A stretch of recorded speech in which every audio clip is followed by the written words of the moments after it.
Robert Fripp is a man who views the guitar not as a piece of wood, but as a system to be optimized. For decades, he felt the standard way of tuning, the way almost everyone plays, was a fundamental design flaw. So he threw it away and built a new geometry. This is the story of how new standard tuning turned the guitar into a completely different, almost alien instrument. For most of the last 200 years, the guitar has been tuned in fourths. It's a compromise built for the human hand, making it easy to grab common chords and play familiar shapes. But for Robert Fripp, easy was the enemy.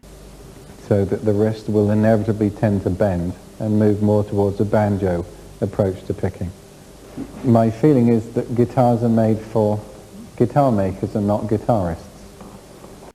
He felt that standard tuning encouraged lazy finger patterns and cliché thinking. The traditional body, where it has a very wide shaped body, makes the shoulder and arm very uncomfortable, and it also interrupts the operation of the wrist. The turning point came in 1983. In 1983.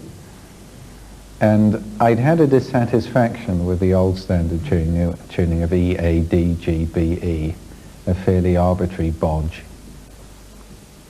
During a trip to New York, while in sauna, Fripp described having a visitation. Where did you find this tuning?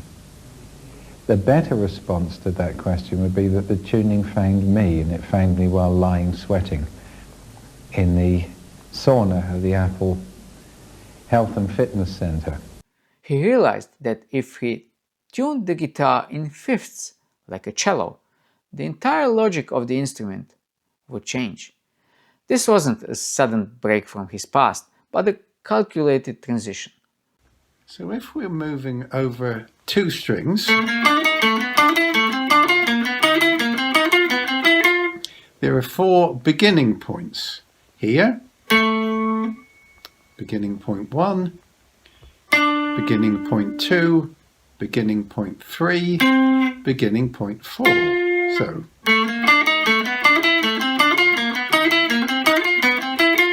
while the early 80s King Crimson trilogy featured Fripp on his vintage Gibson Les Paul in standard tuning, the 1984 sessions for Three of the Perfect Pair began to show the cracks in the old system.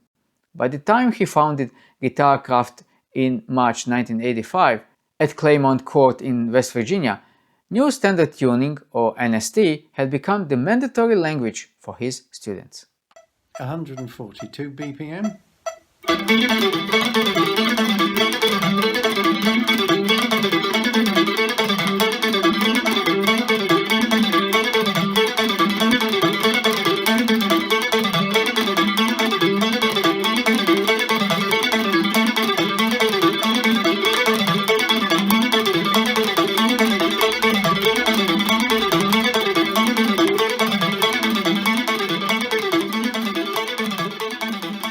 The physics of this are staggering. In standard tuning, the notes are close together. In Fripp's NST, the intervals are massive. You go from a low C to a fifth to a G, then D, A, E, and finally a minor third up to G. This shift completely re-engineers the fretboard.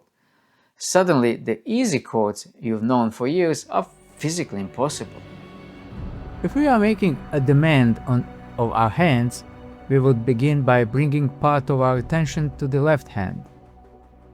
The stretches required for a simple major scale became an endurance test for the tendons.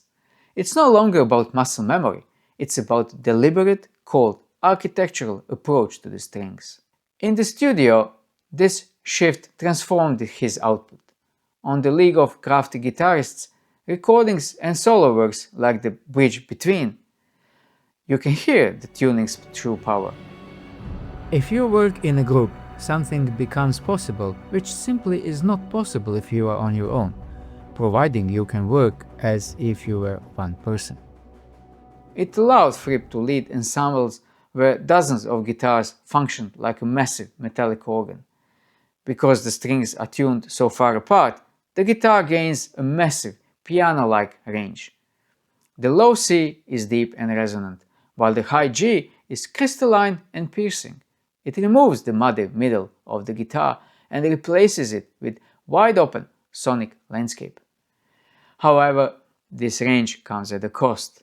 The tension on the strings is immense. Originally seen in fifths, but the top string would not go to B. So, as on a tenor banjo, I adopted an A on the first string. These kept breaking, so G was adopted.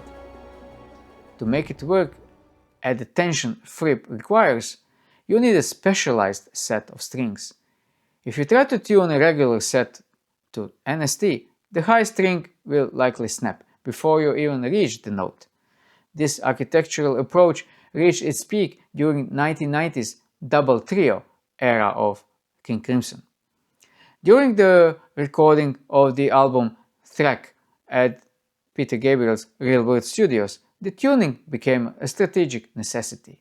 In a band featuring 2 guitarists, 2 bassists and 2 drummers, Fripp used the impossible geometry of NST to carve out a specific frequency space.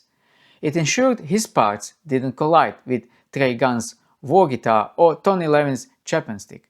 Firstly, what is a discipline? A structure of practices that form the structure of our interior architecture. This isn't just about technical difficulty, it's about psychology. Fripp wanted to break the guitarist's habits. For the musician has 3 disciplines: of the hands, the head and the heart, which form one balanced and harmonious discipline. By moving the notes to places the hand doesn't expect, he forced himself and his students to listen to every single note. I was never gifted as a musician. I always worked very hard, practiced the technical side of the instrument, knowing that one day I would learn the secret of music. You can't hide behind blues licks or familiar pentatonic boxes in NST. Every movement must be calculated. Acquired rhythm. Where did the musicality come from? And all the work I've done as a musician has been hard, but because of that, everything I have in music is mine. I paid the bill before it came in. It's music as a form of discipline where the physical struggle of the hand against the strings create a unique kind of tension. Robert Fripp didn't just want to play the guitar better, he wanted to solve it. By abandoning 2 centuries of tradition for a system based on pure mathematical fifths, he turned the guitar into a laboratory. Whether in the rigorous discipline of a guitar craft seminar or the controlled chaos of a stadium performance, his re-engineered guitar remains a testament to the idea that to change the music, you must first change the machine.